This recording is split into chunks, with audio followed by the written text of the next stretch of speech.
Hi, I'm Mel Killens from Reliable Roofing. This is Roofing Shop Talk. Today I want to go over a couple basic components of a flat roof. You'll see here we got a couple models. On the bottom is the deck. This is metal decking. It's a structural top of your building. It can be metal. We've got wood on this one. It can be gypsum. It can be concrete. Above that, you'll see the insulation, polyiso. Code today calls for 5.2 inches of polyiso. That can be attached in a couple of different ways. Screws and plates. You could also do fully adhered. Fully adhered membranes attached with low-rise foam. Low-rise foam will glue this insulation down. Above that is the membrane. This is TPO. You're going to find TPO on about 80% of the roofs, the flat roofs out there right now. Other options are EPDM, that's this black rubber.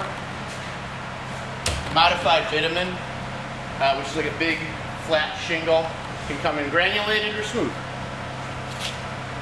And those can be attached, any of these membranes can be attached with screws and plates, or also fully glued down or fully adhered.